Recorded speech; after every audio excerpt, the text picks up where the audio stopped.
Muy buenas a todos, bienvenidos a un capítulo más de Hablando con Tech Leaders. Aquí estamos Álvaro Sánchez y un servidor Andrés Torres, otro día más. Y hoy tenemos el placer de contar con Javier de Arcos, que ha hecho un hueco en su agenda para charlar un poco con nosotros. Y nada, bueno, buenas Álvaro, ¿qué tal? Hola, muy buenas, ¿qué tal, chicos? Y buenas Javier, lo de siempre, ¿no? Por no andar leyendo LinkedIn, te dejamos que te presentes tú mismo y pausita y arrancamos ya con las preguntas.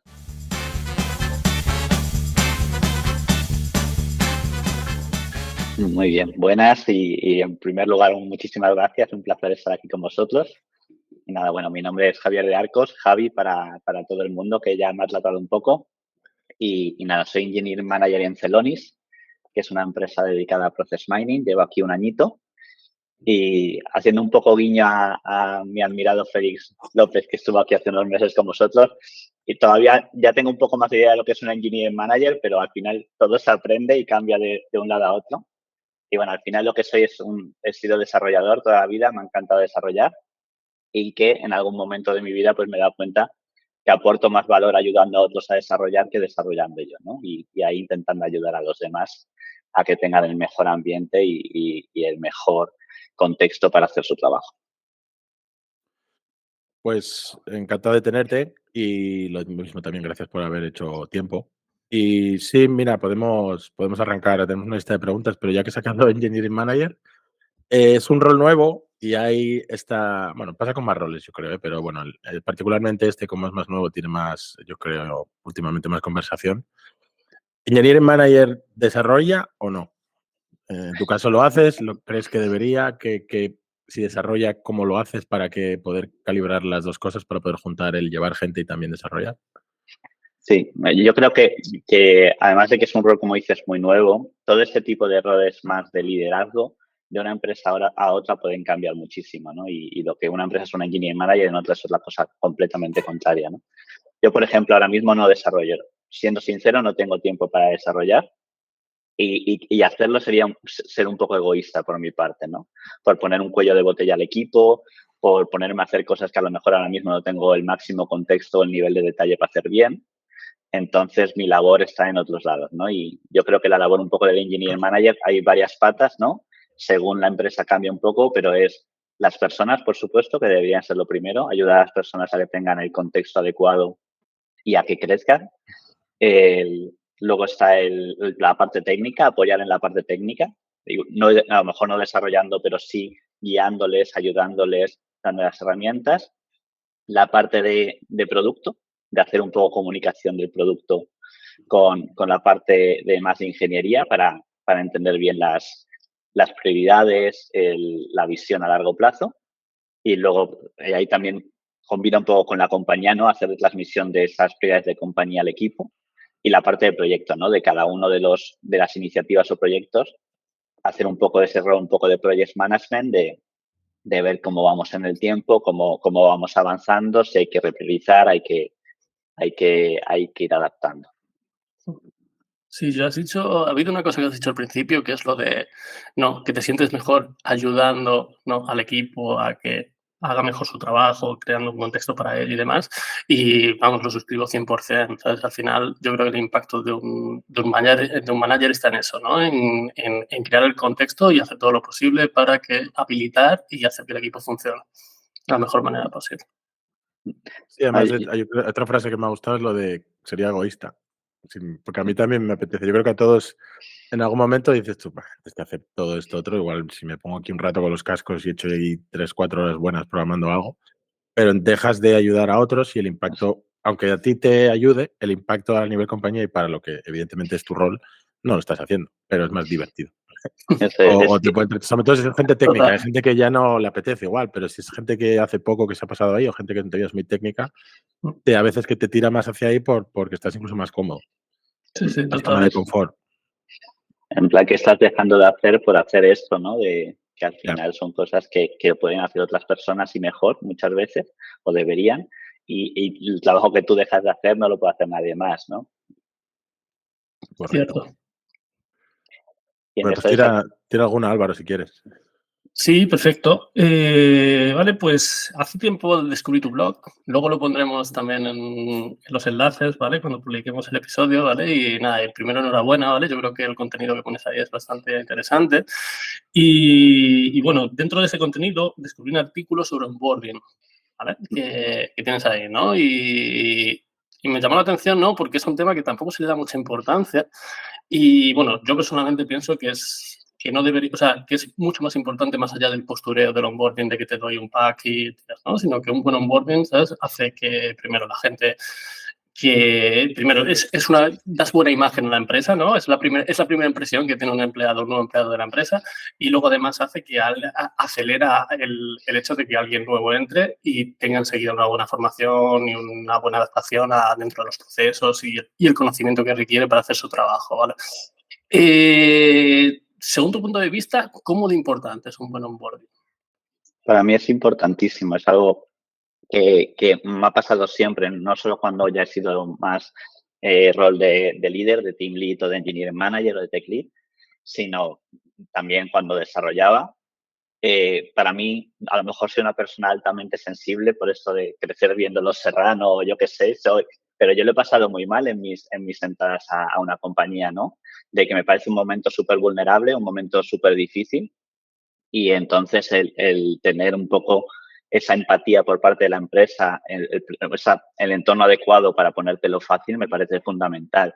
Y yo también lo he sufrido mucho, el ver a compañeros que entraban y que no lo tenían en momentos que a lo mejor no tenía el poder para cambiarlo, o hablarlo con amigos, ¿no? Que a veces el primer día te condiciona en que tú ya has perdido la fe en una empresa, o todo lo contrario, ¿no? O te da las energías para estar enganchado y seguir mucho tiempo, ¿no? Entonces, es un tema que me parece súper importante, y por eso en la mayoría de sitios donde he pasado siempre me he enganchado a intentar mejorarlo y el hacerlo de la mejor manera posible para las personas que entran.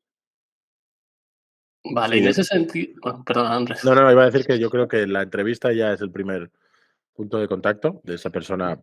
Si luego Sí, entra y el primer día, si la entrevista fue rara o algo así, aunque luego entre porque la oferta ya es un sitio y luego el onboarding.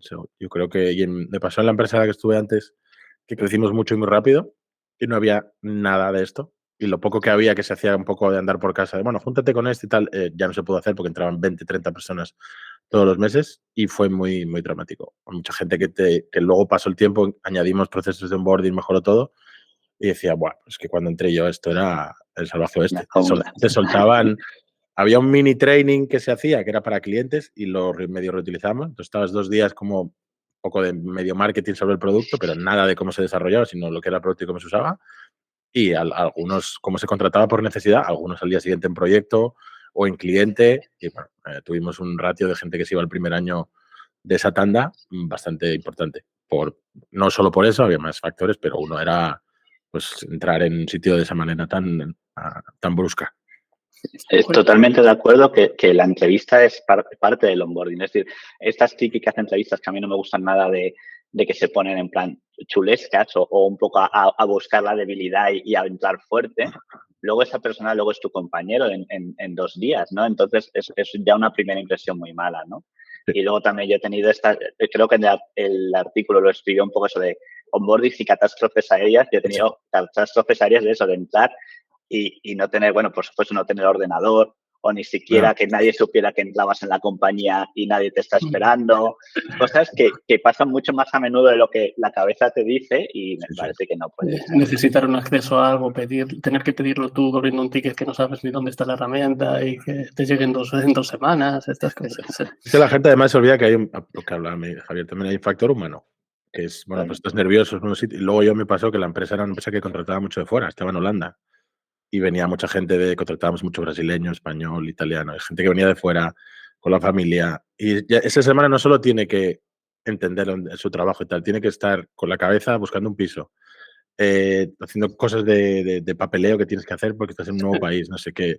Y la gente tiene la cabeza como un bombo y encima luego lo otro tampoco se lo pones fácil. Entonces, porque ya el papeleo burocrático en general es regular en cada país, pero encima el de la empresa, eso porque dices tú, no tengo acceso a tal, no tengo el ordenador, o hoy tenía que tener esta sesión, la persona no vino. Bueno, todas esas cosas pasan y afectan, evidentemente. Y la parte personal es fundamental, de que nadie te hable en la primera semana y que nadie se acerque a presentarse o que te hable, ¿no?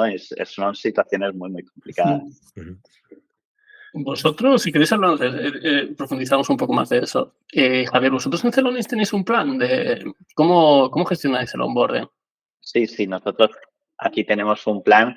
Además, es un onboarding como en plan ya con una empresa más grande, yo creo que son estructurados y al final lo que intentamos desde el primer día, ¿no? Dar las herramientas tanto a nivel de cultura, son pues una serie de cursos en una plataforma que tenemos de aprendizaje, combinados con sesiones en directo con personas, y desde el primer día pues estás acompañado para primero pues entender cómo es la compañía, cuáles son los objetivos de la compañía, cuál es el producto, cómo es la cultura de empresa, tus compañeros, tener one-on-one con cada uno de tus compañeros, la presentación en el equipo. Entonces sí que es un proceso de sentirte arropado, ¿no? La parte personal yo creo que es la primera, y la de sentirte arropado, darte toda la información de contexto que necesitas y luego ponerte en marcha, ¿no? En cada uno de los proyectos, pues que haya un buddy, ¿no? Un compañero que te ayude a descargarte el proyecto, a ponerlo en marcha, a explicarte un poco cómo va,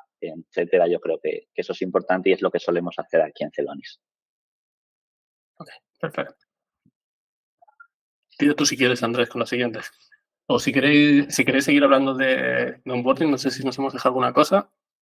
No, yo lo que estaba pensando es que nosotros tuvimos, claro, lo adaptamos un poco también al tema COVID y metimos muchas sesiones, lo que dices tú, bueno, online o grabadas. Había cursos que se empezaron a crear del propio producto y de sección. El producto también creció en varios productos, o sea que era como mucho. Y era mucho vídeo. Y también tuvimos ese feedback luego de, "Ya, es que estoy todo el rato viendo vídeos, ¿sabes? Quiero, al final lo que era el rol ingeniero, quiero cacharrear". Entonces luego creamos una historia, copié la idea esta de los 100 días de código, 100 días de no sé qué, 100 días de yoga. Pues hicimos 100 días de Backbase, que era la empresa, 100 días de la empresa. Y cada día tienes que hacer media hora de cosas ya un poco más técnicas. Yo lo hice para la parte de backend, que era la que llevaba yo, pues te bajas un SDK que teníamos y haces un Hello World, haces un tal. Y era como mucho para hacer media hora, una hora al día. Y tenías que hacer como un mini diario. Que luego eso la gente dejó de hacerlo porque le daba más pereza. Pero sí que iba haciendo cosas. Tenías links a presentaciones técnicas que habíamos hecho antiguas de, pues así es como hacemos Pagination y tal. Y enseñabas cómo habíamos adaptado el Pagination para que fuera, no sé, cosas que adaptábamos de Spring o nuestras propias librerías de testing o cosas así. Y eso gustó más por el formato también, porque claro, al final la empresa fue creciendo, el producto fue creciendo y había mucho que enseñar, pero enseñarlo todo seguido, como en, yo qué sé, 3 semanas o un mes de tum, y no estás ni con tu equipo, ni estás haciendo cosas del día a día, entonces te quedas un poco fuera y luego cuando llegas a en realidad tu día a día es otro, porque está bien saber el producto, pero tu día a día es ya más código y tal. Entonces todo eso se olvida, ¿sabes? Entonces tener un sitio en el que podías hacer como de a pocos cosas y que lo compaginabas con estoy en mi equipo, me hago mis dailies, hago mis cositas ya, pero voy viendo de a pocos, eso gustó bastante. De hecho, luego lo hicimos, era 100 días de backend, o bueno, de tal, y luego lo hicimos para toda la empresa. Y ahí metimos bastantes cosas. Estaba guay el formato. Qué guay. Muy de acuerdo. Al final también es un poco el compaginar límites y el buscar las energías, ¿no? Pues no puedes tener a una persona 8 horas en reuniones conociendo a gente nueva, ni puedes tener a una persona 8 horas viendo vídeos solo, ¿no? El intentar compaginar y el encontrar el balance, yo creo que también es muy importante. Pero bueno, digo que lo adaptamos con el COVID un poco, porque eso había que hacer más presentación online y te metía más reunión, hacer cosas. Luego en la oficina era más fácil conocer a varios a la vez o moverte por salas.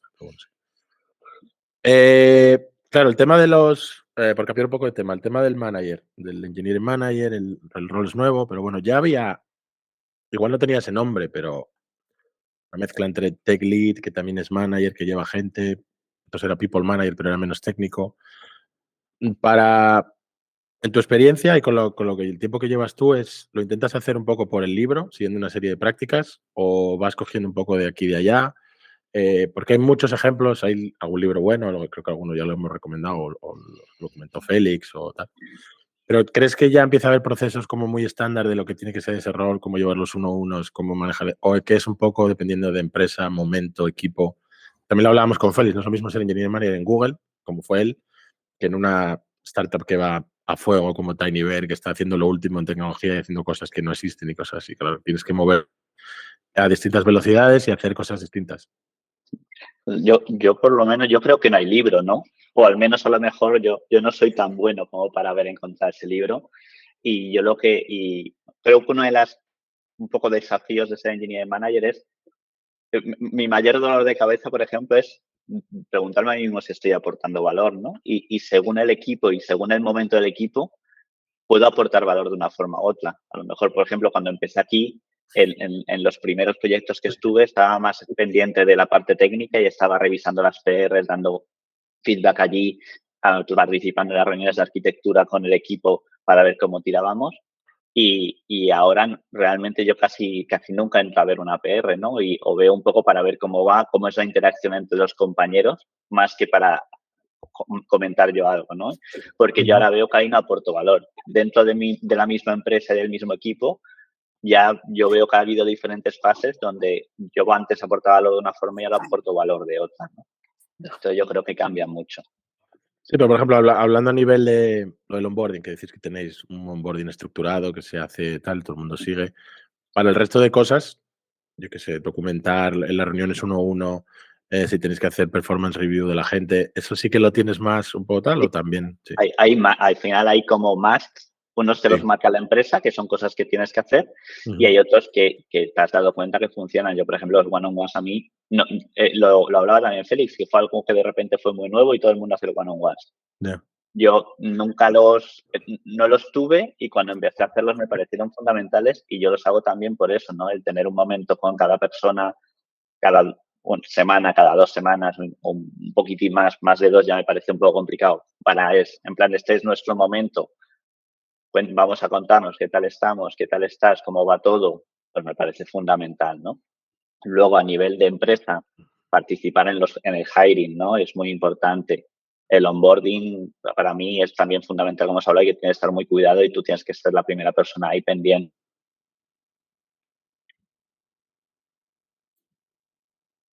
Pues hay alguna parte que está marcada por la empresa, pero tú también adaptas, ¿no? Pues a lo mejor la empresa te dice que tiene que haber una performance review anual, pero tú quieres hacer una a mitad de año también para ver qué tal vas, ¿no? Entonces hay cosas que sí que son como musts que tienes que hacer como engineering manager y la mayoría están linkadas a las personas, ¿no?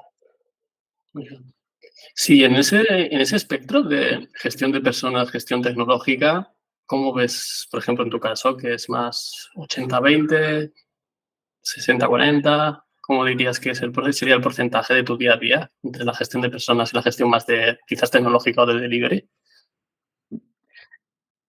Es que al final estás gestionando personas técnicas y es muy difícil gestionar a una persona técnica si no tienes que empatizar y para empatizar tienes que entender qué están haciendo y qué está pasando y para eso tú también tienes que entrar en lo técnico, ¿no? Entonces, yo te diría que mi enfoque ahora es un poco bastante más 70-30 en la parte personal, pero mucho de los que de lo que ayudo con cada persona tiene que ver con lo técnico, Son con cómo problemas. está afrontando una tarea técnica, si lo podemos hacer mejor, qué bloqueos técnicos está teniendo, cómo quiere desarrollarse y técnicamente qué le podemos ofrecer para que lo haga, ¿no? Entonces es difícil separarlo. Ya, sí, pero bueno, como si hay un clásico también por ahí, se dice, ¿no? Que la mayoría de los problemas que nos encontramos en el sector son problemas de personas más que problemas de tecnología, ¿no? Y bueno, por ahí va también un poco la pregunta, ¿no? Totalmente, sí, ahí estoy muy de acuerdo, sí, al final. Pero tienes que darle esas herramientas, ¿no? Y tienes que empatizar con ellos, ¿no? Entonces yo creo que el background técnico es importante para entenderlos, pero no para aplicarlo a lo mejor o para ponerte tú por tu cuenta a resolver cosas de manera técnica. Sí, sí, total. Oye, por seguir con un melón caliente, ¿qué opinas de los Scrum Master? No. Esto mira, ya lo habéis pisado muchas veces. No, a mí la verdad que no sé, no lo comparto, ¿no? Creo que al final tienes que hacer un poquito más, ¿no? Facilitar simplemente el intentar el, el llegar a poner un número mágico y el animar a todos a llegar a ese número mágico y luego si no, no sé, al menos en mi experiencia que he tenido, y te digo también que a nivel personal con la persona que yo tuve Scrum Master me llevaba genial, pero en el día a día yo veía que es un rol que tampoco ayuda, que no ayuda o que no aporta, ¿no? Si solo te queda. Sí, bueno, Además, ya lo al hablamos final, cuando fue, yo creo que como rol separado, aparte de que nunca se definió así, por mucho que mires ya el manifiesto y tal, es un papel que puede tener alguien dentro del equipo, pero un rol dedicado es un poco ya más vende formaciones que otra cosa. Pero bueno, ya, y sí, por aquí ese melón lo tocamos Hemos dicho. varias veces. Pero está bien que siga, a ver si lo ponemos de moda y se acaba. Hay que yo insistir. de todas formas, hace mucho que no lo oigo, ¿eh? Igual es que estoy más en una burbuja privilegiada, pero hacía mucho que ya no oigo el rol como algo que se pida de por sí, ¿no? Un Scrum Master. Yo en empresas que he estado, sé que ha desaparecido el rol como era antes. O sea, persona dedicada en un equipo, por ejemplo, llegamos a tener en alguna empresa en la que he estado yo. No ya que una persona lleve varios equipos, que dentro de lo malo se reparte un poco el día. Era una persona con un equipo, que había la pregunta obvia del resto del día, no sé cómo lo llenas. Salvo que esté haciendo más cosas, que muchas veces pasaba que hacían más cosas. Y al final se metían en otros roles y era un poco el sentirse ocupado, bueno, era un poco así.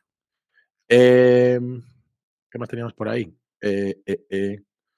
Claro, es que a mí me interesa mucho, porque yo un poco no llegué al rol de engineering manager en la empresa en la que crecí, en esta que pasamos de 200 a 2000 empleados, pero era un rol bastante parecido. Al final era un director de tecnología que llevaba mucha gente, pero tenía los 1-1s con los que eran más senior.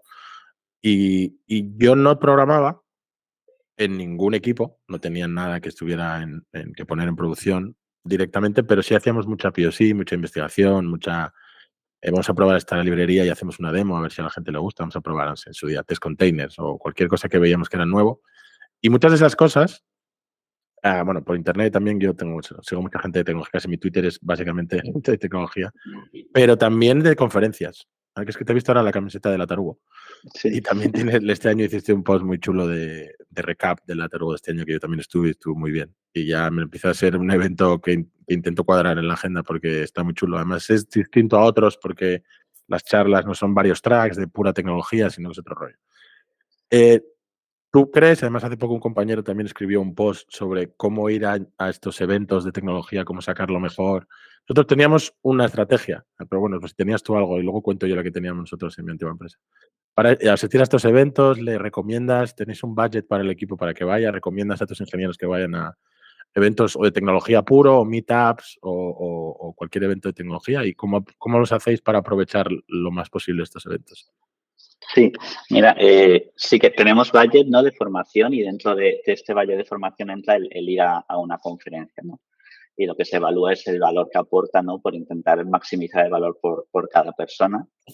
Yo igual aquí, no sé hasta qué punto es unpopular opinion o no.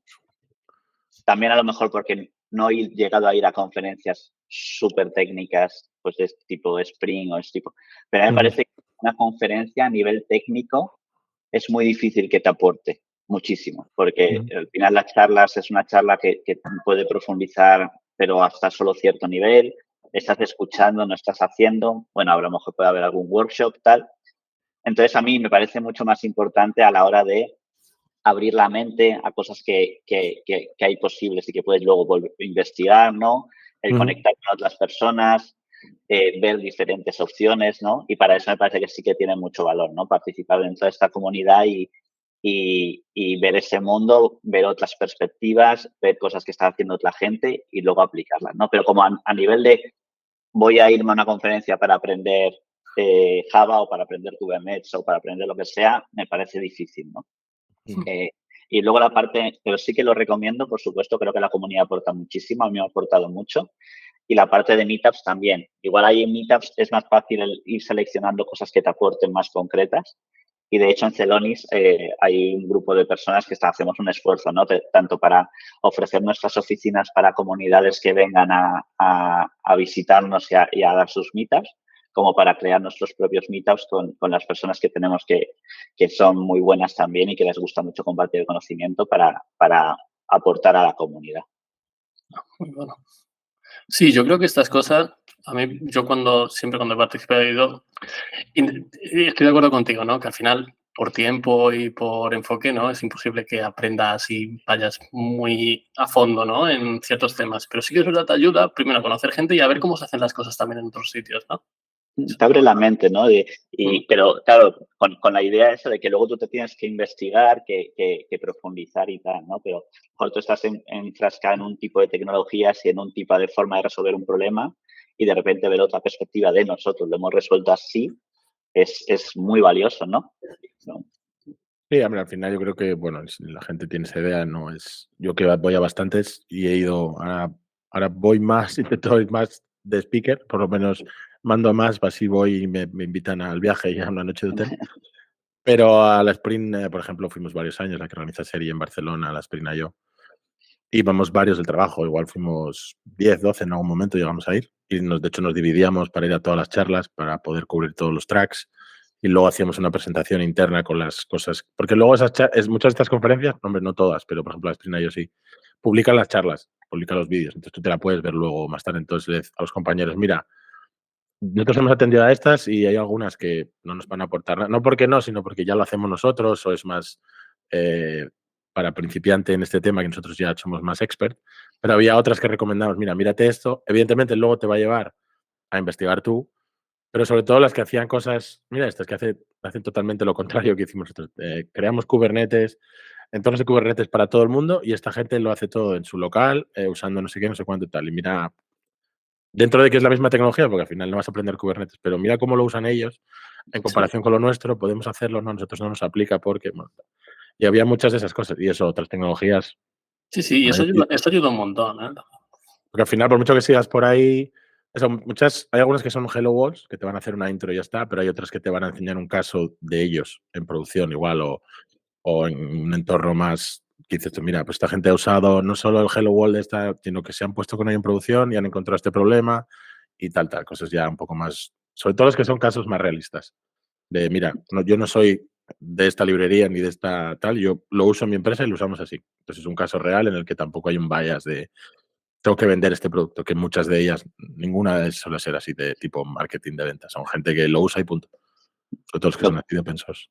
Lo que también hacemos nosotros, que me parece importante, por lo que me comentabas, de ir un grupo de compañeros a la conferencia, como es una buena oportunidad también para hacer team building, ¿no? Para Sí, conectarte bien. con personas de otros equipos, ¿no? Entonces, ir unos cuantos, ya solo la relación, que no solo de qué haces con otras personas, sino que haces con la gente de tu empresa, que a veces vas con gente que casi no tienes contacto y gracias a eso conectas, ¿no? Y también hablas de tus propios proyectos dentro de la empresa que tampoco sabías. Es muy valioso. Y lo que solemos hacer también es una vez que va un grupo de personas, que luego traigan ese conocimiento, ¿no? Claro, que luego Porque presenten, sí, nosotros que luego tenemos. es como, bueno, pues vi estas charlas y de esta me ha parecido muy interesante que podríamos investigar, he visto esto otro, ¿no? Y eso también yo creo que está muy chulo. Sí, nosotros teníamos en las meetups que luego teníamos internas, hacíamos como una review de la conferencia y teníamos que, entre varios, explicábamos, mira, pues esta charla sí, esta no, está guay. Teníamos una que has metido de la organización de equipos. Sí. Eso es históricamente una de mis peleas, ¿no? Sí, desde como era este de Netflix, You Build It, You Own It, y lo llevas toda esta producción, o otras empresas en las que tienen algo por lo que se llaman equipos de plataforma o equipos transversales que ayudan a hacer el paso a producción, pero no hay un ownership desde que se crea hasta que se pone en producción, sino que hay otros equipos responsables de esas pipelines de producción, de otra serie de cosas, incluso la parte de QA igual puede estar en un equipo transversal. ¿Tienes una preferencia uno por otro? ¿Has trabajado con las dos? ¿Cómo trabajáis ahora? ¿Cuál pros y contras? Yo al final, a mí, como varios momentos de mi carrera, encontré cierto concepto que para mí fue como que me abrió los ojos, ¿no? Luego lo malo que casualmente todos esos conceptos se han corrompido, ¿no? Uno fue Agile en su momento Y y luego otro fue DevOps. DevOps, ¿no? Que al final es lo que fue originalmente, ¿no? De vamos a controlar todo el flujo y a mí me parece algo muy importante, ¿no? Siempre que al final pasas la responsabilidad por encima de una valla a otro, ahí hay fricción, ahí hay un poco de desentendimiento y hay bloqueos. Y hay desentendimiento, ¿no? Hay falta de empatía de que tú no sabes lo que implica el otro, el otro no sabe lo que implica lo que tú estás haciendo y hay mucho choque, ¿no? Entonces, el tú ocuparte de todo, a lo mejor no siempre, pero el haberte ocupado de todo en algún momento te ayuda mucho y yo prefiero siempre que se pueda que nos encarguemos, por ejemplo, de toda la revisión. Al final también luego, según el concepto, pues para testear nuestras funcionalidades no necesitas a nadie de fuera, ¿no? No necesitas un QA. Un QA te va a aportar mucho más valor al inicio, al pensar los requerimientos, en ver qué son los gaps que estás teniendo, qué cosas no estás consiguiendo ver y definir bien, o haciendo un exploratorio al final de escenarios muy raros que te han podido fallar, ¿no? Pero para testear no lo necesitas. Entonces, todo lo que puedas controlar tú y nosotros controlamos, desde definir nuestras historias hablando con producto, refinarlas, definirlas, hasta pasarlas a ponerlas a producción, ¿no? Y me parece muy importante. Y a nivel tecnologías y expertise que hay que tener a día de hoy, que ya pues, hay equipos, pues tengo que tener, hay frontend de una manera, luego el backend es Java, luego hay que poner en producción GitHub Actions para las builds, luego lo que sea para el testing Playwright y luego es Kubernetes y hay Terraform y tal. Es a día de hoy con todo lo que hay, aunque luego al final también se podría hacer todo con Bash y scripts, como funcionan el 95% de los proyectos se sostienen con un archivo Bash. Pero bueno, los que tienen tanta, ¿crees que se puede hacer todavía a día de hoy? Mira, lo tenemos todo desde el principio, desde el frontend hasta el backend, hasta el testing, hasta poner en producción. O hay que empezar a tener gente más especializada dentro del equipo, sin que sean igual de equipos externos, pero dentro del equipo muchos roles.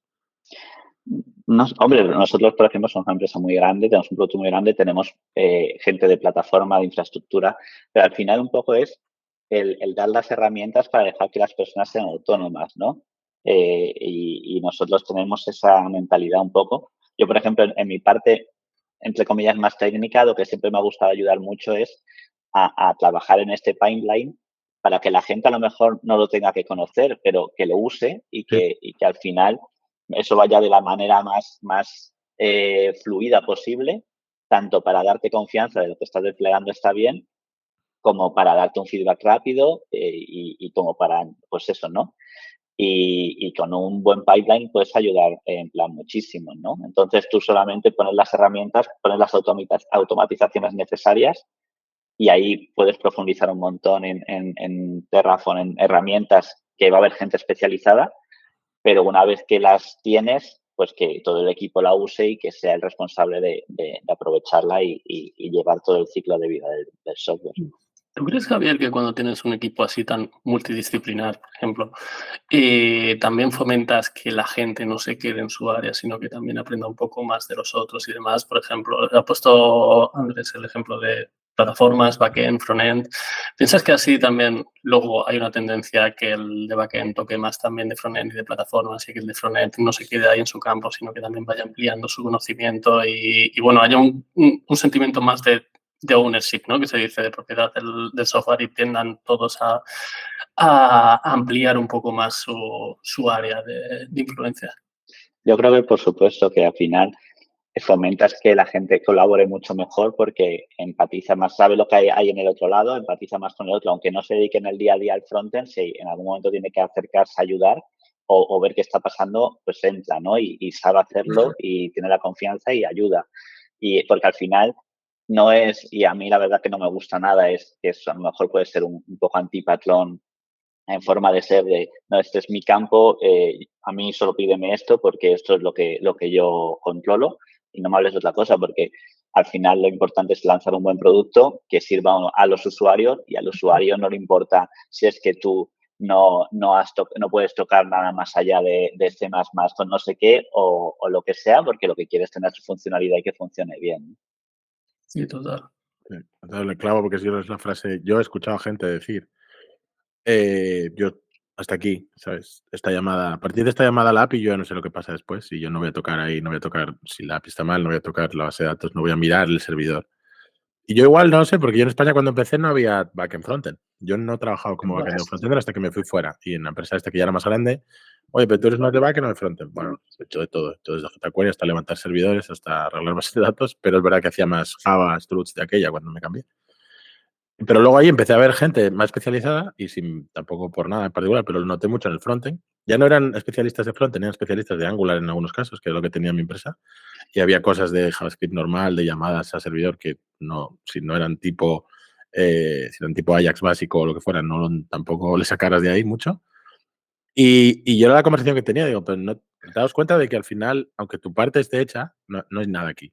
¿Sabes? Para el cliente final que se quiere pagar, de hecho no le interesa ni si hay código o no. Si por debajo lo haces con una hoja a nadie o sea, el tío está pagando porque le solucione un problema, da igual que sea con mucho frontend, mucho backend, base de datos, como sea. Pero si no nos juntamos todos y lo sacamos, da igual que el fallo sea en un fichero bash que hace el despliegue o que está mal configurado el Nginx, lo que sea. Y yo entiendo que no se puede ser, hay que ser realista, no se puede ser experto en todo, pero tampoco, ¿sabes? No, es que yo soy de Java. Bueno, pues abres el fichero de Angular y miras a ver qué hay ahí, que al final es código y dentro de lo que cabe no es rocket science. Y siempre va a haber alguien que sabe más que tú para ayudar y seguramente ellos lo puedan tocar, pero lo que dices tú, la mentalidad esa de no, yo lo mío ya está. Aparte, me pasó incluso ya te digo, en el nivel código, en la preparación de las user stories que estás hablando tú, había user stories de frontend y de backend y cuando las de frontend se acababan, o las de mobile, se iban de la llamada. Entonces luego las APIs las hacían los de backend y luego pasaban cosas como, es que no me mandas los datos como me vienen bien y estas cosas pasaban cuando ya estaba la API hecha. Y digo, pues se acaba ya. O sea, nos quedamos todos en esto. Claro, había reuniones que eran más largas, bueno, pues las hacemos en 2 veces, pero no puede ser que ya incluso en la user story hay user stories de frontend y de backend y la API sea de unos y de otros, es ownership de todos. Pero pasa más de debe ser la empresa esta que al final era muy grande y acabas con más perfiles especializados, pero lo he visto más de lo que me gustaría. Sí, no, pasa mucho. Hombre, nosotros tenemos perfiles especializados, tenemos gente de backend y gente de frontend, pero al final es la mentalidad, ¿no? De no quedarte en el backend y quedarte en el frontend, sino ir más allá y saber colaborar y comunicarte y en algún momento dado pasar al otro lado, ¿no? Porque esto que habéis mencionado, ¿no? De que también es típico, de no, esto funciona. Bueno, si nadie lo llama, es decir, mi API funciona, pero si nadie la llama y nadie... ¿Por qué funciona? ¿Por qué sabes que funciona? ¿No? Si nadie la ha llegado a usar, ¿no? Es como mi local funciona un poco. Mi ordenador funciona. Sí, pero es que tuvimos además, ya no solo back and front, ya le dimos la vuelta. Empezó a haber problemas de muchos bugs en cada release. Teníamos 5, 6, 7, 8, 9, 10 parches por release. Faltan QAs. No probamos bien. Entonces añadimos más QAs. Hubo un momento que lo que más gente había era de backend y luego la segunda más eran QAs. Que no es que no esté bien el rol de QA, pero luego hubo problemas de performance en varios proyectos muy grandes, porque empezamos a tener proyectos más grandes, con bancos más grandes, más datos. Falta performance, hace falta ingenieros de performance, se contrató gente de performance. Las bases de datos empezaron a petar cuando se pasaba de no sé cuántos registros, estaban mal diseñadas, hacen falta DBAs, contratamos 2 o 3 DBAs. Seguridad, que luego se creó un departamento así de seguridad, pero era un poco ingenieros de seguridad. Entonces, lo que decías tú de pasar por el muro a los DevOps, del siguiente paso era pasarlo por el muro de performance, ellos lo analizaban, el de seguridad, y luego volvía al principio de la cadena a revisar todos los bugs que cada uno había levantado. Pero no había un training en seguridad para que el código se hiciera seguro desde el principio. No había un training en performance. Estos DBAs miraban los proyectos que ya en producción y ayudaban al cliente a tunear esa base de datos, pero no volvían luego, oye, esta base de datos no tenéis índices. Oye, esta base de datos debería tener una partición por fecha a partir de un año, porque si no esas cosas no se sacaban de cada proyecto y se llevaban a vamos a hacer el producto mejor. Era un poco parchear, eran como equipos especiales de SWAT que entraban ahí, pero no se formaba a la gente. Y entonces un momento que no escalaba. Era como, yo siempre ponía el ejemplo de cuando volvía, después ya te vas por el mundo, tienes hijos, vuelves a tu casa, yo volví aquí a Asturias y mi madre cocina, hijo, toma los zapatos que te doy las zapatillas, tienes frío, te traigo una manta. Me decía muchas cosas que luego mi señora me decía, esto en casa no, ¿sabes? En casa tú cocinas, los niños hay que estar con ellos, jugar, ¿sabes? Este tema de que lo haga todo tu madre, pues en algún momento la gente dice, no, yo ya he hecho el código, pero luego seguridad me lo va a hacer seguro, luego performance me lo va a hacer performance, me lo va a hacer que vaya bien, el de base de datos me va a arreglar la base de datos. Entonces era como un poco, ¿sabes? Yo no toco aquí, yo hago Java, pero no. Pero claro, evidentemente eso no aporta ningún valor. No eres un ingeniero solucionando un problema, estás escribiendo Java y le quita mucho peso a la palabra ingeniero. Incluso la parte de QA, yo lo veía más lo que dices tú, definir los casos de uso, incluso ayudar con la automatización, pero mucho tenía que venir ya testeado en hasta partes de integración, incluso por los propios ingenieros. Sí, como ingeniero tienes que incluir todo eso, no es solo escribir el código, incluye todo lo demás, que tu código sea performance, que tu código sea seguro, que funcione con los casos de uso, todas estas cosas. Además, yo he tenido un problema. Bueno, sigue tú, Javier. No, Álvaro, cuenta. Sí. No, yo he tenido un problema, eso decías de QA, ¿no? Que el hecho de tener un equipo de QA dedicado, hacía que las cosas no venían tan probadas como deberían por parte de los ingenieros, ¿no? Y ahí, bueno, y tener que interceder, ¿no? Y intentar corregir también un poco eso, pero sí, total, yo he visto eso más de una vez. Que además lo que pasa y que al final, y que es lógico, ¿no? De si a ti te dicen, tú tienes este rol, tu expectativa es este foco muy pequeñito y si tú eres un backend que lo único que se espera de ti que hagas Java, pues tú vas a coger un ticket, lo vas a acabar rápido, vas a pasar al siguiente, al siguiente, al siguiente. ¿Qué pasa? Que cuando eso llega a QA, de repente te van a empezar a abrir bugs de lo que hiciste hace 4 o 5 días y te van a romper tu foco y te vas a cabrear porque tú lo que quieres es hacer tu siguiente tarea, ¿no? Uh-huh. Y al final creas esa sensación de yo contra ellos y estos no solo me abren bugs y van contra mí y yo solo quiero hacerlas. Entonces, es algo que yo creo que no funciona, ¿no? Que lo que hace es que impide una colaboración sana. Eso es el ciclo del feedback, ¿no? Sí, ya, nosotros tuvimos que crear varias, pero bueno, en su día cuando ya se fue de madre era crear una definition of done, que había cosas como muy básicas y estaban, hombre, pero ¿cómo vamos a poner eso? Está pasando, o sea, hay que empezar a ponerlo. Tu código tiene que estar con una base de test unitarios, sin poner porcentajes, porque a mí siempre me parecía absurdo, pero que esté probado casi todo, y luego una parte incluso de integración, que ya se ha probado varias.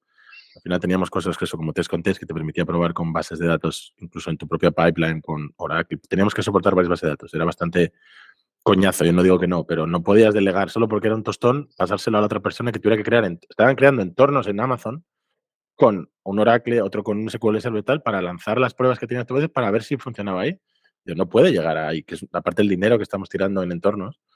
Entonces, claro, la definición empezó con cosas muy básicas de lo que sería hacer software, que es, oye, pues lo hago y no solo cubre los casos de uso, sino que he probado varios casos de integración con varias de las cosas que tiene que integrar. He hecho una prueba no solo con 10 registros, sino con 1.000.000, a ver si funciona también y revuelve cosas en menos.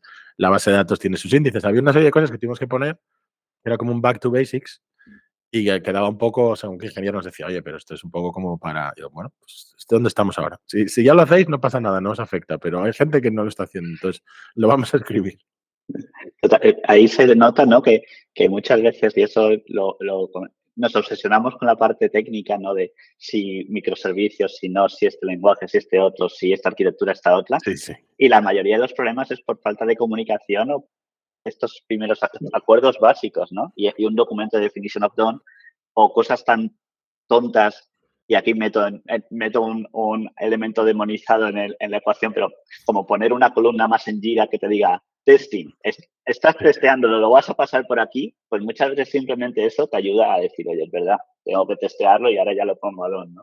Me acuerdo porque las primeras reacciones a lo de la definición de zona, aquella que nos quedó larga porque pusimos muchas cosas básicas, pero claro, al poner tantos puntos, fueron varios product owners que lo tuvieron que leer, que ahora sí va a tardar más en hacer las cosas. Y eso fue la primera queja. Digo, pero si hay que hacer todo esto, vamos a tardar más. Digo, bueno, vamos a hacer un cálculo del último parche. Estamos tardando ahora. Claro, del último parche que le has hecho. Pues claro, las cosas es, yo hago la release, ahí estamos a 16 de febrero, este viernes, venga, hemos hecho release. Release yo no te digo de poner en producción, porque nuestra release era un poco poner en el artefacto disponible para los proyectos, porque era la parte de producto, luego los proyectos se hacían con ese producto y se ponían en producción bastante tiempo más tarde. La release tiene que estar el 16 de febrero, te lo pongo en Maven, te lo pongo en NPM, donde lo tengas. Marcado, oye, mi trabajo, mi equipo lo ha sacado en fecha. Hay varios parches después, y te estoy hablando de que hablábamos de parche 8, parche 9, parche 10. Cuéntame cuándo acabó tu release oficial y cuándo fue el último parche, porque hasta el último parche, no todos los parches son iguales, pero había parches que eran de inusable. Estoy hablando de, oye, esto lo hemos metido y no funciona con Oracle, oye, esto lo hemos metido y no funciona con Rabbit, porque también teníamos varios sistemas de mensajería. Oye, esto lo hemos metido y le metemos 1.000.000 de registros y explota. Oye, hay una query que tarda 45 segundos porque falta un índice. Todo eso es no usable. Entonces, tú has hecho la release el 16 de febrero, pero tú no está hecho. DoD no está en done hasta, pues eso, pues miraremos dentro de 4 meses cuando era el último parche. Pero igual hay que pasar un tiempo mayor haciéndolo bien y luego vamos a tener menos parches. Y al final se va a reducir el tiempo, porque retardando igual un mes la release de esta serie de User Stories va a ser algo que ya está ready para usar y no vas a tener que hacer 5 parches sobre ello. Bueno, pero es difícil a veces convencer porque al final hay mucha gente que lo que quiere es poner mi release fue salido a tiempo. Porque ellos no van a sufrir, digamos, eso. No es como, no era un producto que nosotros pusiéramos en nuestra propia producción, quiero decir. Pero al final hay mucho, ¿no? De lo que comentas de engañarse a uno mismo, ¿no? Es Sí, como de, pues, que también pasa, yo solo he hablado con muchos, con plan de compañeros, que me pasa de, no, la tarea ya está hecha, ahora tengo que hacer los test unitarios y luego tengo que hacer los refactos porque esto no ha quedado bien. Pero ya está Tú, hecho. tú eres en plan dueño y luego también hay quejas de, no, es que nunca tenemos tiempo para refactorizar o no tenemos tiempo para meter más test. Que tú eres quien dice cuando está la tarea hecha. Claro. Tú eres el responsable de decir cuando lo dices, ¿no? Y qué metes aquí dentro. Si esto lo sacas fuera, pues al final es algo que tú tienes el control de decir, no, es que mi tarea hecha es con mis test unitarios bien probada, con todo, ¿no? Y hecha de una manera que sea mantenible, porque al final esto es una tarea terminada en una semana y que luego durante 3 semanas estamos haciendo cosas relacionadas de arreglando bugs, cambiando el código otra vez, etcétera. Sí, bueno, yo es que he llegado a ver tickets de refactorizar que no sé. O sea, sé que hay gente que lo hace, puede haber una tarea sobre eso, pero ver tickets de refactor, tickets de añadir test en una board, digo, yo esto no lo pondría. O sea, tu tarea que se fuera a hacer, lo que sea, crear esta REST API que ofrece estos endpoints, tal. Esto incluye todo eso. O sea, yo no lo pondría ni como subtarea dentro del ticket. Yo lo doy por hecho que vas a hacer test unitarios de esto, que vas a. O sea, no lo pondría como algo aparte, porque daba pie y pasó a quitarlo, ¿sabes? En plan de, Claro, bueno, es que hay 2 o 3 tareas, entonces hay una que es hacer la API, hay otra que es hacer los tests. Entonces, bueno, tú haz la API primero y la otra la movemos al siguiente sprint porque te digo, no quiero dar pie a eso. Y como ingenieros no deberíais querer, tenéis que decir, no, esto no está hecho hasta que se hace todo eso. Entonces, dentro de la tarea incluye todo eso. Y también pasa con temas de base de datos. No, porque los índices los ponemos luego. No. Es que es como subir una clase que no compila y luego poner un ticket, hacer compilar. Pero bueno, la clase está ahí, ¿eh? La clase book. Lo que pasa es que tengo ahí, me olvidé un punto y coma, ¿no? O sea, es que incluye todo. Y das pie a que alguien diga, pues estos 5 puntos lo quitamos para el siguiente sprint. Y no debería ser. Puede ser. que el product manager al final lo dice, no, en plan de, Claro, está hecho, pues ya eso es prioridad 1, vamos a pasar la prioridad, lo otro ya claro, no me claro, claro. interesa, pero Sí, sí. totalmente. ¿Tenías algo de las. Bueno, ya algo por cambiar a otro palo? Del otro podcast que estuviste hace tiempo, tenía Álvaro aquí una pregunta. Sí, en otro podcast del que estuvimos escuchando, ¿vale? Sobre ti, bueno, en el que participabas, hablabas de crear una cultura sana dentro de los equipos, ¿no? Y un entorno seguro, pues para, ¿no? Para que sienta, y como el mejor modo de que exista motivación, ¿no? Dentro de los equipos y que la gente se sienta empoderada, que ahora está de moda ese término, y pueda funcionar mejor. En eso, a ver, está bien, estoy de acuerdo, pero es bastante difícil, ¿no? ¿Cuál es tu punto de vista de cómo de difícil es crear ese entorno seguro y cómo es de difícil crear ese contexto seguro y demás con todas las constraints que tienes, que muchas veces, pues bueno, tienes presiones de product managers, presiones de deadlines, presiones del negocio, situación de la empresa, muchas cosas, ¿no? Alrededor que están pasando, cambio de prioridades continuas, este tipo de cosas. Tu visión en ese sentido, como, no sé, ¿cuáles son las claves, ¿no? De crear ese contexto seguro, ese entorno seguro? Yo creo que de todas estas cosas que has mencionado, que es verdad que afectan, pero no creo que inhabiliten el tener un entorno seguro, ¿no? Un entorno seguro es, para mí, el crear la confianza dentro del equipo y que tenga la confianza en ti, que tú cada vez que dices que vas a hacer algo te comprometas, que también se note que te estás preocupando por ellos y que estás un poco de su parte, ¿no?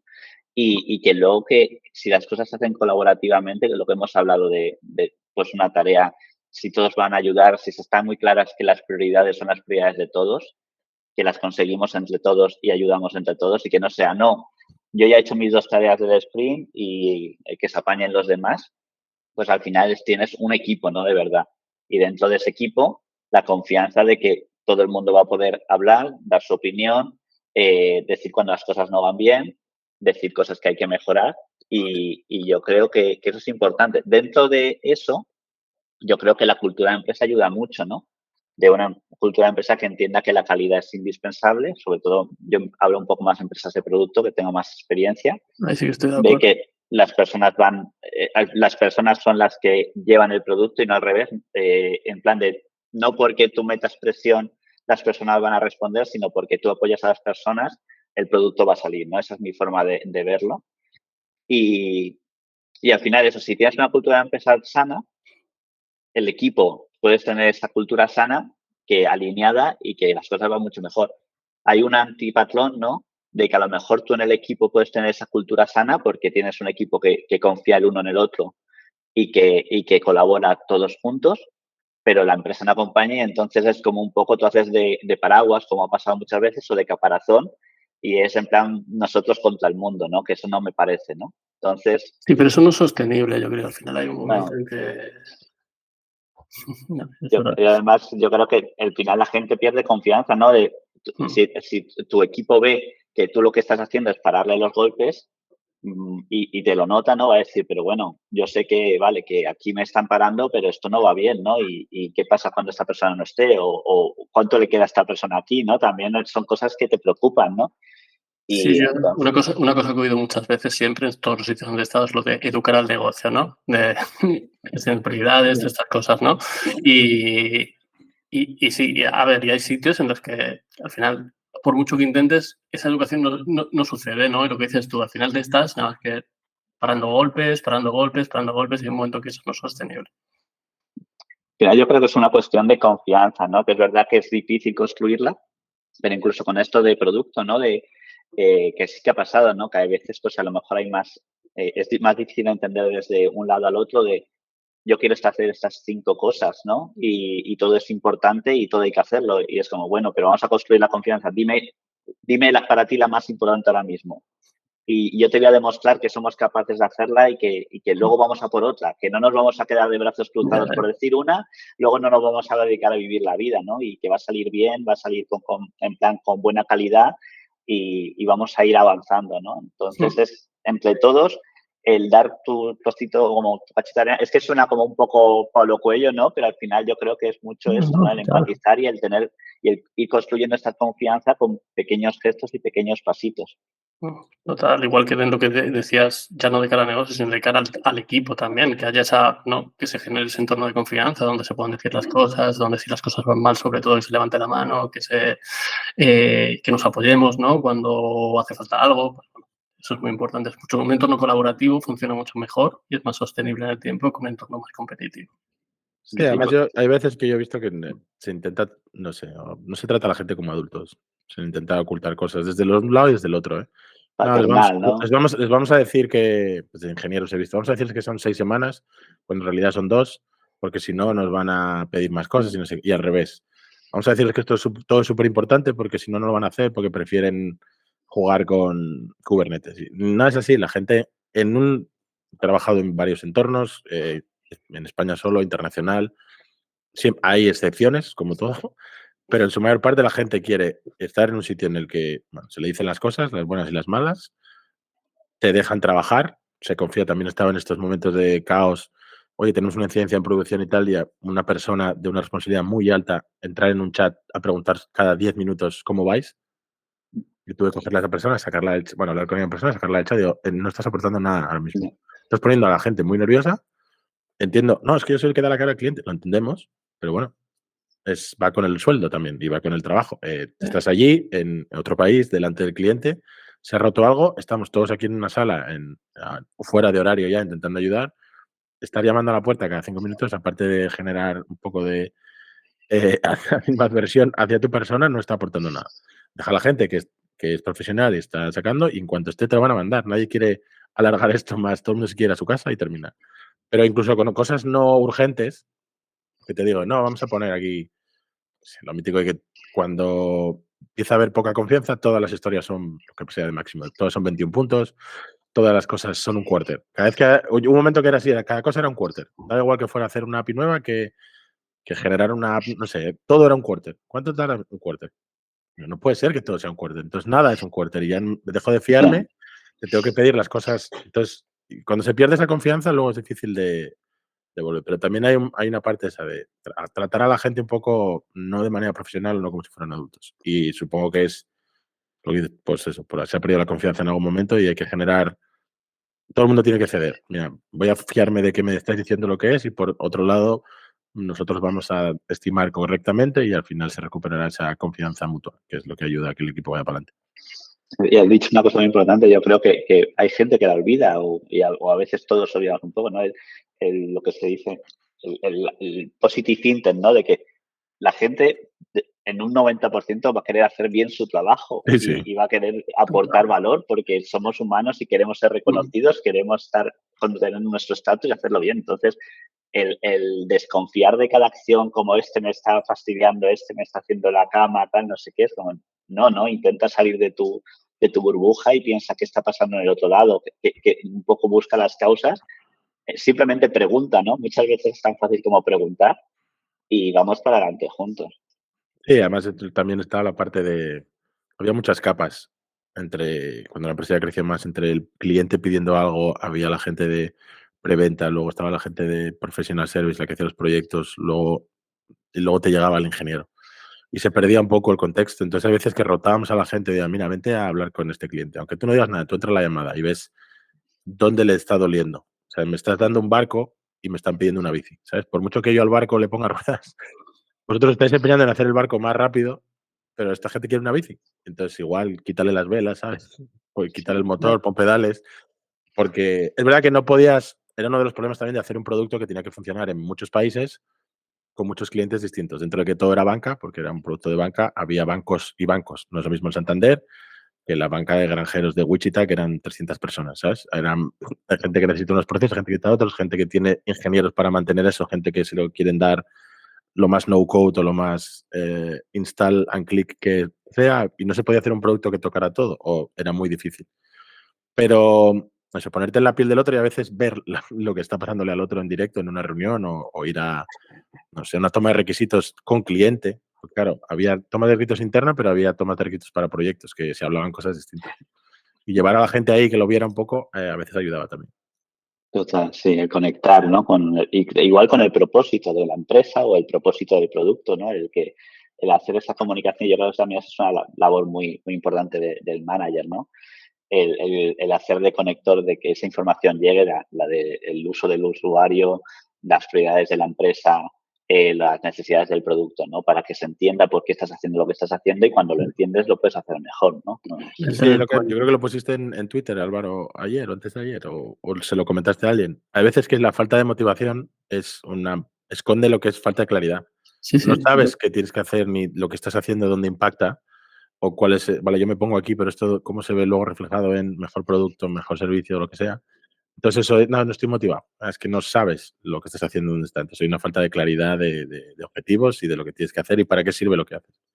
Eso comentaba yo el otro día también, que hay como mucha cultura, mala cultura, yo creo, de reportar hacia arriba, dime todas las tareas que estás haciendo, dime lo que estás haciendo, dime por qué lo has hecho, y hay muy poca cultura de reportar hacia abajo. Y reportar hacia abajo es mucho más valioso, ¿no? Que la compañía te diga, estas son las prioridades del año, esto es los objetivos, esto es cómo vamos.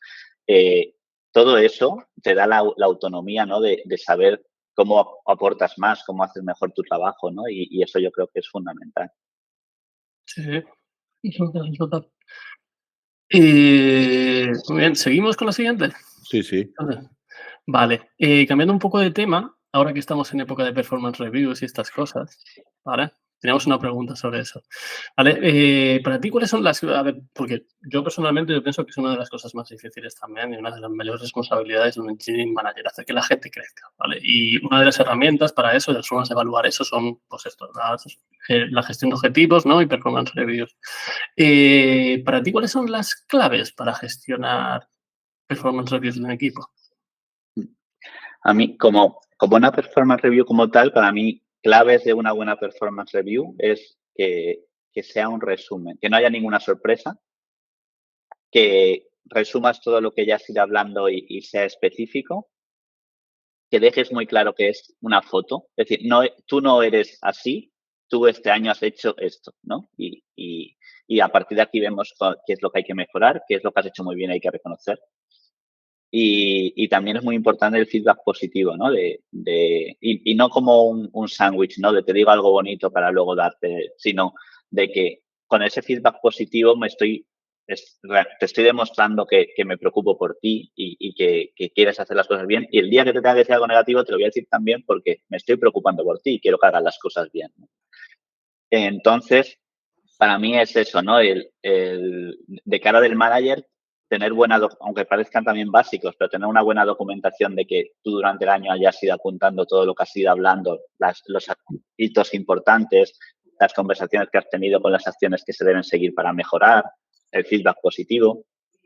Y luego, pues, aprovechar estos momentos como para resumir, ¿no?, cómo ha ido, para hacer reflexión un poquito más a alto nivel y también para discutir que en el día a día a veces perdemos de, vale, estamos sacando todo esto, lo estamos sacando muy bien, pero ¿qué quieres? ¿Hacia dónde quieres ir? ¿No? ¿Cómo quieres crecer? ¿Cuáles son las expectativas? ¿No? Y luego poner un poco ayudar a la persona a llegar ahí, ¿no? Oye, pues estas son las oportunidades, vamos a ver cómo trabajamos en esto y...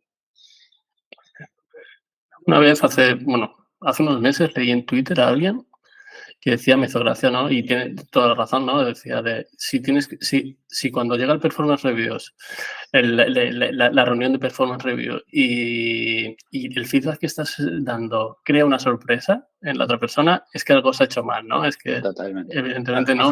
A Javier igual se lo leíste, porque creo que puso hace poco algo de... Y puede ser, ¿eh? No el de final de año debería ser, y yo tenía semanales con la gente que trabaja directamente conmigo, mensuales con otra gente igual, pues con los lead principals, pero luego con los seniors, con alguno hablaba cada mes. Cuando hacíamos la review, es verdad, al principio era solo a final de año, luego metimos una en verano que también se revisaba sueldo también, podía haber ascensos y tal. Y básicamente no, o sea, era una charla teníamos unas notas con estas conversaciones semanales que teníamos y era un poco revisar por ahí. Bueno, pues ya está aquí todo, ¿no? ¿Te acuerdas que hablamos esto? Has hecho estas presentaciones, has hecho estas cosas, estas todavía no has hecho, o sea, no era, venga, vamos ahora de repente a recapitular y a mandar mensajes a gente con la que estás y todo eso como un atracón en noviembre, diciembre para luego en enero tenerlo listo. Era, bueno, pues lo de todo el año. Había alguna cosa extra que se pedía a compañeros igual porque quería reforzar un mensaje de, mira, pues esta persona necesita esta promoción ya o esta persona necesita ayudar aquí por esto, pero el general era un poco revisar tus notas durante el año. No digo que todo el mundo tenga que hacer reuniones semanales, cada uno hace como quieras, pero durante el año tiene que haber un seguimiento que no puede ser ni cada 6 meses, es imposible. Si no es un tostón, además normalmente eres manager de más de una persona, con lo cual se te va a juntar un montón de trabajo y es inmanejable. Sí que has comentado, ¿no? Que es verdad que el equipo tiene que tener la confianza para irse dando el feedback a menudo, pero bueno, también son momentos puntuales de poder coger otras perspectivas de gente con la que has trabajado en un momento dado y que te dé una visión diferente, ¿no? Y luego lo que también yo creo que es muy importante, y con todo esto que hemos hablado, aún así, hay una parte tuya de comunicación, ¿no? Yo, por ejemplo, tengo una personalidad muy suave, y en plan a veces pasa, ¿no? De que tú estás dando un feedback de, oye, hay que mejorar y tienes que chequear porque a lo mejor, según cómo lo estás dando, la otra persona lo que está entendiendo es como, oye, que todo va perfecto, soy la leche, ¿no? Entonces hay que también revisar un poco, oye, dejarlo, por eso, cuanto más específico mejor, cuanto ya más se hayan hablado las cosas mejor y aún así volver a chequear, oye, ¿qué opinas? ¿Estás de acuerdo con esto? Y cuáles son los siguientes pasos. También acompañar a la persona, no que sea solamente soltar el feedback y ya está, sino, oye, bueno, y a partir de aquí, ¿qué, no? ¿Qué hacemos? ¿Cómo tiramos para adelante? Un seguimiento. Sí, no, está claro, no tanto si hay que corregir algo o en el lado positivo hay que hacer un refuerzo positivo, evidentemente no puedes esperar a la reunión de dentro de 6 meses o dentro de un año, ¿sabes? La comunicación en ese sentido y el intentar corregir eso que quieres corregir o al revés tiene que ser de forma más o menos continua, si no, no tiene sentido. Sí. Muy bien, ¿cuánto llevamos? 1 horita ya, ¿no? Sí, fácil. Sí. Vale. ¿Quieres tirar tú, Andrés, con la siguiente? Sí, teníamos ahí una que preguntamos mucho, que qué es lo más complicado o lo más difícil de ser manager, especialmente manager de equipos de ingeniería o líder de un equipo técnico. ¿Qué son las cosas que en tu carrera o día de hoy todavía ves como lo más complicado? Esto a lo mejor es muy personal. Lo habéis hablado en otros podcasts en plan de... Es verdad que tienes como ese cambio de cuando tienes como tu ciclo de feedback, ¿no? Cuando haces una tarea la semana siguiente sabes si está bien o mal, pero cuando eres un manager tienes que esperar 6 meses, 1 año y si lo sabes, ¿no? Para mí, un poco relacionado, para mí lo más difícil es que muchas de las cosas que debes hacer como manager son cosas que es muy difícil que tú consideres que son trabajo. Yo a lo mejor durante el día de hoy hago mis one-on-ones con todos, que a lo mejor han supuesto el motivar a una persona que está completamente desmotivada, el felicitar a una persona que ha hecho un trabajo muy bueno, el meterme en reuniones para aclarar qué es lo que hay que hacer, porque no, cada uno piensa una cosa y el alinearnos, no, lo que vamos a hacer es esto. Entonces, te has pasado el día simplemente hablando, escuchando, comunicando, y terminas el día, estás muerto, sin ninguna energía, con ganas de, por favor, que no me hable nadie más, y aún así pensando, hoy no he hecho nada, ¿no? Y es verdad que es fácil pensar, hoy no he hecho nada, ¿no? Y esa sensación yo creo que es difícil llevarla. Tienes que saber un poco gestionarla, hacer un poco el zoom hacia afuera y decir, no, bueno, pero con esto estamos consiguiendo esto otro, ¿no? O esto es, tener muy claro, esto es necesario para conseguir esto otro. Es muy buen punto. Además, yo me he identificado porque me pasó al principio. Cuando estaba de ingeniero decía, esta gente que está todo el día en reuniones y dice, está ocupada, yo estoy aquí sacando código, sacando cosas adelante. Luego me tocó el que mi calendario era una verbena de reuniones. Y luego hablaba con los ingenieros tal, y decía, joder, es que me siento mal de que yo estaba hablando todo el día y esta gente tiene que sacar cosas adelante y poner en producción y yo, entonces me hacía ahí POCs por la noche y les compartía, mira chicos, esto y tal, para hacer algo de código y para que vean que estuviera ocupado, no solo con reuniones. Pero al final te das con lo que dices tú, igual esa conversación, además mira, me escribió el otro día un chico, me hizo mucha ilusión, me escribió un mensaje por LinkedIn, que hace tiempo que no hablaba con la gente de la antigua empresa, pues al principio de la que te vas teníamos más mensajitos, luego hemos parado. Y me escribió un mensaje, Andrés, nos acordamos de ti el otro día porque añadimos una cosa de paginación, una cosa técnica que en su día había mirado yo, lo había propuesto, se había quedado un poco en la nada, o como ya lo haremos más adelante, no es prioritario, para paginar en vez de por offset, para que no sea clickness, sino que fuera a tal, para que hiciera mejor performance que tal. Una tontería, o tontería no, había que hacerlo, pero no era como súper prioridad. Y me dijo, estuvimos hablando, ¿te acuerdas que esto lo sugirió Andrés? Y estoy hablando con otro ingeniero y nos acordamos de ti, echamos de menos cómo proponías cosas, pero cómo teníamos el día a día. Este chico estaba en Ámsterdam, pero él es ucraniano. Durante todo el tiempo de la guerra teníamos los 1-1s que yo decía, es que me da un poco de ¿Qué te apuro. digo, no? Claro, empezar a hablarte de, oye, hay que subir a MySQL 8, tenemos que revisar esto y que tú estés pensando, es que han bombardeado ayer en casa de mis padres, ¿sabes? Entonces decíamos, mira, háblame de lo que quieras. Damos este rato para hablar. Y me decía, bueno, él y varios, porque teníamos otro equipo que estaba directamente en Ucrania. Este chico estaba en Holanda, pero su familia seguía ahí. Y él decía a los otros, háblame de trabajo, por favor. Quítame de la cabeza esto, porque había muchos que se habían ido del centro de la ciudad, que ellos vivían en Kiev y la oficina estaba en Kiev, pero se habían ido del centro, se habían ido como al campo. Y dices que aunque no esté aquí, lo esté oyendo, pues estás viendo las noticias todo el día, lo que puedes ver, lo que te llega. Entonces, vamos a hablar de trabajo, por favor. Pero bueno, es verdad que también echábamos un rato hablando de la situación y yo siempre claro, en ese momento dices tú, pero es que si estoy hablando con gente nada más, estaría encantado. Y es como lo de los podcasts, a veces que teníamos reuniones que eran como esto. Oye, con otros engineering managers, con otros directores técnicos, y eran reuniones así, oye, ¿cómo harías esto? ¿Cómo haces esto y tal? Y echábamos un rato y decías tú, pero esto en realidad suma, sí que suma. Porque compartías lo que hacía el otro, te daba consejos el otro. Eran todos roles. Digo, la empresa creció mucho y cogimos roles, gente, porque la empresa decidió que lo merecíamos, los compañeros. Eran nuevos para nosotros, íbamos aprendiendo según hacíamos. Entonces, validar que lo que estás haciendo tiene sentido. Y yo creo que es muy buen punto ese. Dices que crees que, bueno, es que están pagando por estar aquí reunido. Luego, lo que dices tú también cansa muchísimo, porque mentalmente todo el día estás hablando con gente, no, pues han bombardeado la casa. Y aunque no sea tu experiencia, te la están contando. Eran una reunión tras otra. Yo tenía días que solo eran reuniones.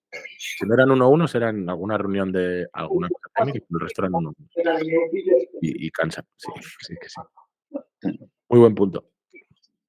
Y yo tenía está aquí, lo he visto aquí en pregunta, pero además yo recientemente hemos pasado por una situación en la que hubo que prescindir de una persona. Evidentemente hay una parte de recursos humanos y tal, no es solo, pero bueno, es una persona con la que has tenido relación como ingeniero y tal y tienes que comunicar que, por lo que sea, ha habido ahora un montón de estos layoffs en Estados Unidos, empresas grandes, que lo ves, gente que se grababa en vídeo, que le entran en una llamada, le dicen, mañana no vengas, básicamente, y encima es gente con la que ni trabaja, o sea, es gente que son el manager de no sé quién, o gente de recursos humanos que le sueltan, y esta persona quiere explicarse, había un vídeo de una chica explicándose que acaba de entrar, que había hecho esto y tal, pero ni siquiera es tu manager, no puedes defenderte delante de tu manager o gente que trabaja contigo porque son gente tal. ¿Te ha tocado algún ejemplo que digas, mira, pues esto fue bien o cómo, no sé si Félix hacía mucho lo de no mentir a la gente, ser directo. No sé si lo hablamos también el otro día con Miguel. Lo mismo, oye, mira, si la empresa está mal, está mal. Si la empresa está bien, si el departamento, si el equipo, si es por ti, porque no encajas en este equipo, porque creemos que hay que dar un cambio, lo que sea. ¿Cómo lo has afrontado si te ha tocado este tema?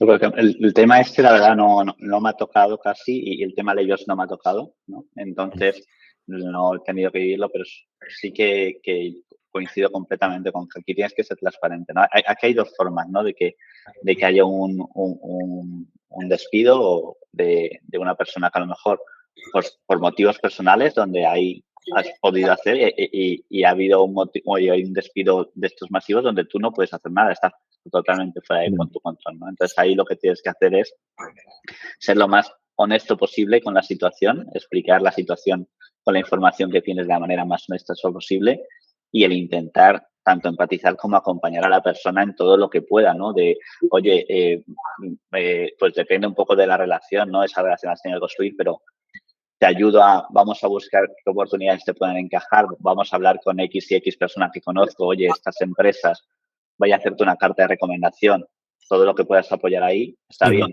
En el motivo, en el otro lado, ¿no? Cuando ha habido, al final tú tienes que tener la conciencia lo más tranquila posible de que tú ya, lo que decíamos, ¿no? De que no ha habido ninguna sorpresa, de que tú has dado todos los pasos hasta el último para intentar que esa persona recuperarla y que pueda encajar, ¿no? Y luego también aquí hay honestidad y que tienes que transmitir de que yo creo que cuando empiezas en esta profesión, como que es fácil simplificar de empresa mala, empresa buena, empleado malo, empleado bueno, pero hay encajes que no son. Al final hay muchos tipos de perfiles, hay perfiles muy buenos que no encajan en cierta empresa y al contrario, ¿no? Entonces, el ayudar a esa persona a darse cuenta y a buscarle un camino de que le pueda encajar más.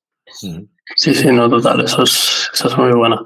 Sí, yo lamentablemente he tocado alguna vez y bueno, ¿qué decís vosotros? ¿No? Lo mejor, yo creo, es ser transparente, decir los motivos y nada, y ayudar en todo lo posible en esa salida. Porque luego además esa persona cuando sale a ver, hay varios motivos también por los que puedes despedir a una persona, ¿no? Pero intentamos si a lo mejor no encajado por lo que sea o, no sé, cosas que me han tocado a mí en consultoría que se ha caído un proyecto y las personas que tenías para ese proyecto pues no puedes realocarlas en otro sitio. Entonces, pues la empresa decide también despedirlas o prescindir de ellas.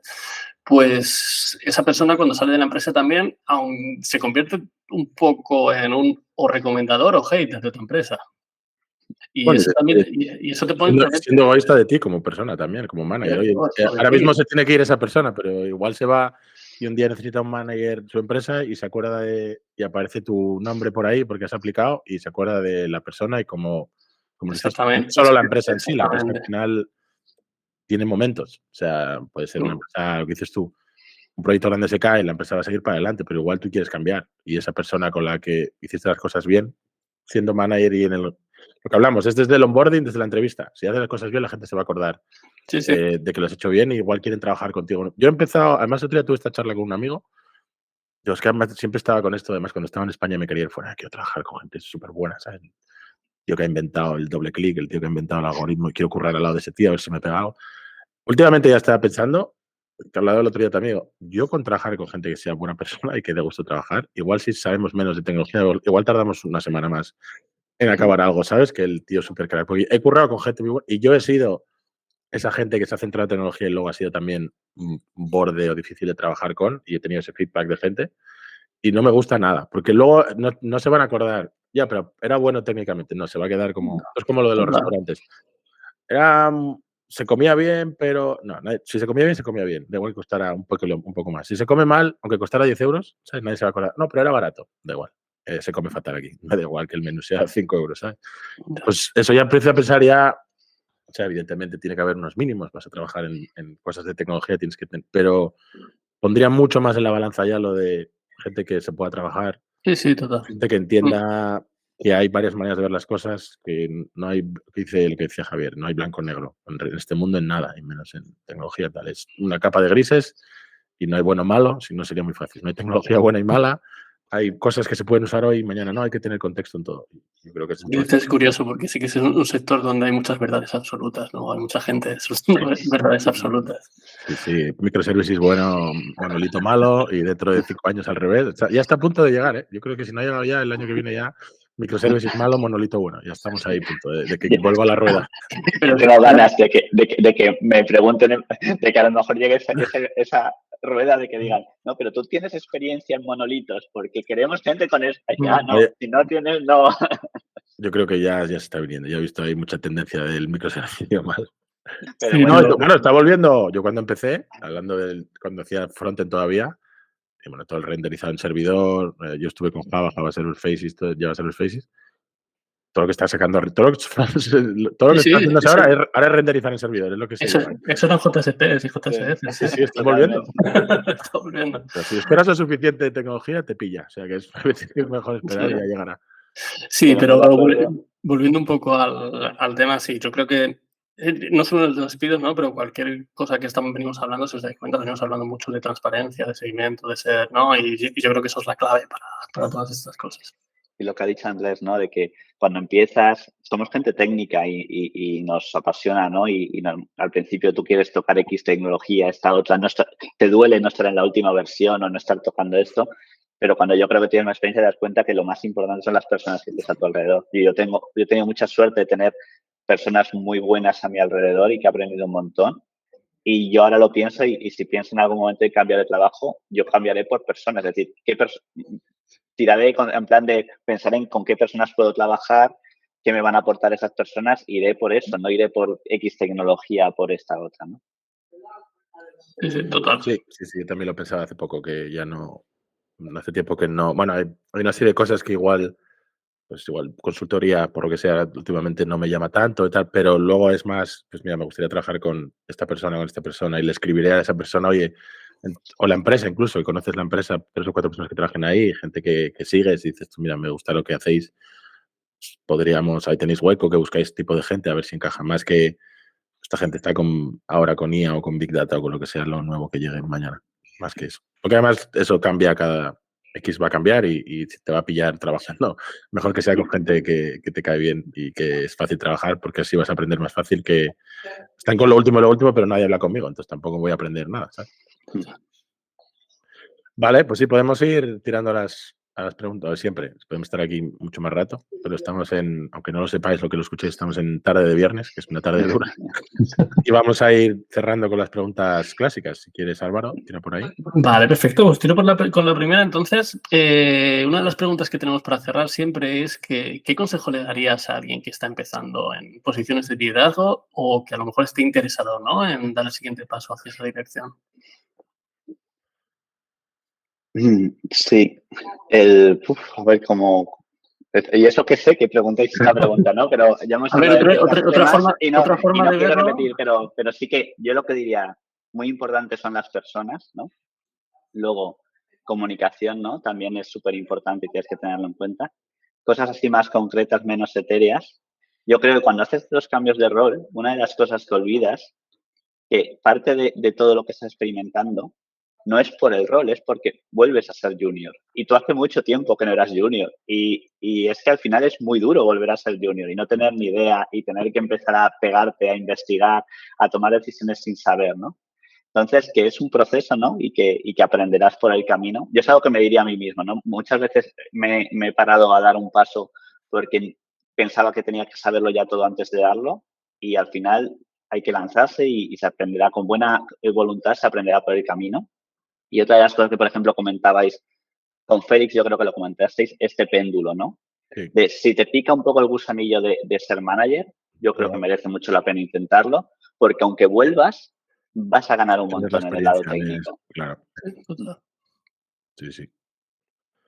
Y luego tenemos eso sobre libros, blog, podcasts, aparte de cosas que tú uses o que has usado a lo largo, o gente que sigas en Twitter o lo que sea, que digas tú, mira, esto toca estos temas, te puede ayudar, pues eso, seguir como gente como Félix, y tiene el taller de Engineering Manager, que por cierto, el otro día, la habrá llenado ya, pero el otro día decía que le habían quedado 2 plazas sueltas.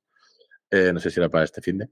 Si no le seguís, seguidle porque cada poco publica plazas. Eso, pues que si tienes algo por ahí que tú sigas y que te dé de vez en cuando contenido interesante. Yo hice el taller de Félix y Sí. lo recomiendo un montón. Félix me parece como un muy buen referente para aprender muchas cosas. Uh-huh. Gente que habéis traído aquí, Nadia, Miguel Carranza, también me gustan muchísimo. José Carlos Gil, que creo que se llama el CEO de Leaful Connect. Pero de redes, la verdad que últimamente estoy un poquito cansado y no tiro tanto de redes. Por ejemplo, ahora me estoy leyendo un libro que vuelve un poco a los básicos, pero que recomendaría como primer libro para cualquier persona que ya quiera empezar como manager, que se llama Become an Effective Software Engineer Manager, que es el autor se llama James Stanier, y eso también lo recomiendo. Me está pareciendo un libro muy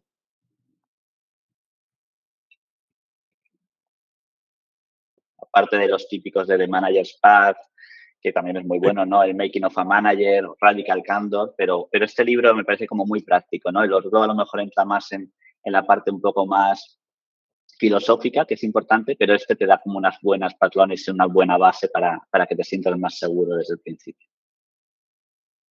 Muy bien, ese no lo tenía yo apuntado. Y a José Carlos lo acabo de empezar a seguir ahora. O sea, Leaful Connect sí que me suena.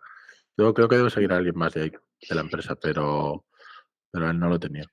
Y luego yo lo que recomendaría mucho, yo estoy un poquito cansado de redes, es verdad que afecta, pero muchas veces miramos mucho para afuera y no para adentro. Y yo, por ejemplo, en la empresa en la que estoy ahora, que es Telonis, no es por nada, pero tengo compañeros increíbles y tengo compañeros compañeros managers que yo sé de esta persona, de Guillermo, quiero aprender cómo gestiona el delivery, cómo gestiona los procesos del equipo. De esta otra persona de Alex, quiero aprender cómo gestiona las personas, las dinámicas, cómo construye esa confianza. De esta otra, cómo entiende producto, ¿no? Y yo creo que eso es muy importante también, el tomarte tu tiempo para conectar con las personas que están cerca de ti, que muchas veces hasta que esa persona se va o te vas tú, no lo piensas y dices, joder, no he podido hablar más con ella. Y son personas que has tenido ahí mucho tiempo, ¿no? Y no las has aprovechado. Sí, que además están en tu contexto, porque hay veces que ¿Sí? le voy a leer este libro de cómo lo hacen en Netflix y luego, igual que con la tecnología, voy a aplicar lo que hace Netflix. No eres Netflix, ¿sabes? No te va a encajar.